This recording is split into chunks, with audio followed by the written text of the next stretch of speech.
So the Lakers are not willing to trade LeBron James to the Dallas Mavericks unless it's a package including Luka Doncic, which makes sense. And that's the reason why I'm making the video on them today. I'm going to also include Kyrie Irving and LeBron James because that's the whole point of the video. And the Lakers are going to want a star in return. I mean, they're not going to want a bunch of role players who are not going to help. It's not enough. I mean, the Dallas Mavericks have nothing to offer.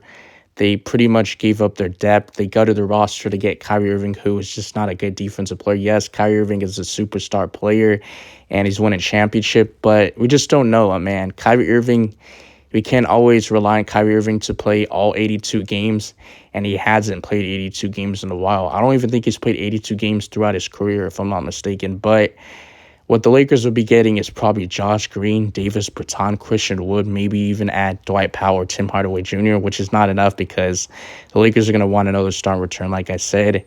And LeBron James is getting older, right? He's 38 years old. Father time is starting to kick in. He's not the same player that he used to be even 3 years ago, right, when the Lakers won the championship in the bubble. But could you imagine having Luka Doncic on the Los Angeles Lakers with Anthony Davis because he could build around him? I mean, Luka Doncic is 24 years old. He's a great player. He was putting MVP-type numbers this season. There was a point where he led the league in scoring.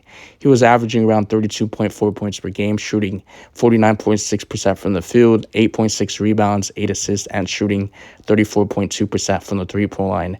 And there's a reason why the Dallas Mavericks did not even make it to the playoffs this season. They didn't even make it to the play-in tournament, which I was actually kind of shocked. If you were to tell me that the Dallas Mavericks wouldn't go to the playoffs, I wouldn't believe you because they were a great team. I mean, they're not a great defensive team. There's a reason why they didn't make it far and they didn't go to the playoffs. I mean, last season, they got far all the way to the Western Conference Finals with one star, Luka Doncic.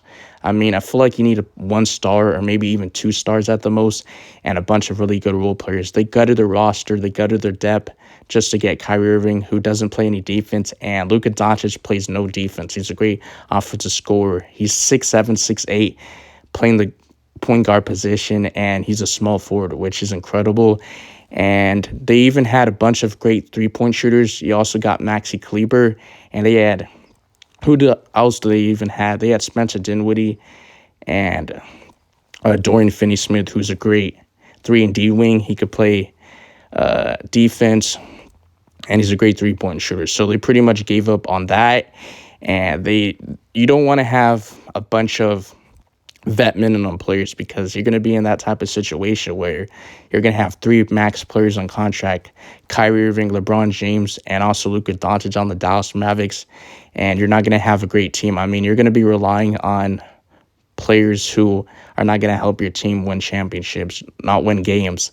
So I feel like the Dallas Mavericks doesn't make any sense. There's been a lot of speculation that Kyrie Irving is going to go to the Lakers and that he wants to play with LeBron James. We get that. But there was even a report that came out that Kyrie Irving was trying to recruit LeBron James to Dallas Mavericks and that the Dallas Mavericks were trying to trade LeBron James before the trade deadline, which I really don't think it's true because if that was true, I would have already made a LeBron James video going to Dallas before the trade deadline. So I feel like that's false. I feel like LeBron James is trying to use a lot of leverage just for the front office to make some moves to help LeBron James compete for a championship. And we all know LeBron James always wants to get involved in the GM. Like, he's like a GM pretty much. I mean, he decides who he wants on their team.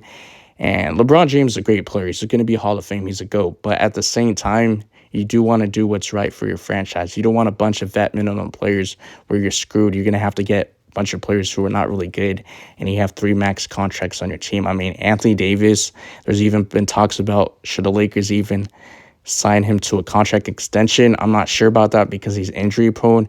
And LeBron James, he's on contract. Maybe he has 1 or 2 years left. And he's not even the same player that he used to be when the Lakers won the championship in 2020. So the Lakers, I feel like they should improve. They should get a little bit of shooting wing depth. And that's what we really lacked, and a little bit of more size. So I feel like 3 stars, the super team era is going to die. I feel like you just need a bunch of really good role players. I mean, 2 stars at once, at the most, and just a bunch of really good role players on your team. So Lakers fans, NBA fans in general, you guys let me know in the comment section. How do you guys feel about Kyrie Irving? Do you think that he's going to go to Lakers, Or do you think that he's going to stay with the Dallas Mavericks? Because there's even reports that the Dallas Mavericks do want to keep Kyrie Irving and put a really good trade package around him and the 10th overall pick. And Kyrie Irving, I mean, he's a great player, but he's a headache off the court. We don't know if he's going to play a full 82 games. I'm not even sure if he's played full 82 games in his career, and he misses a lot of games. So anyways, I'm out of here. Peace.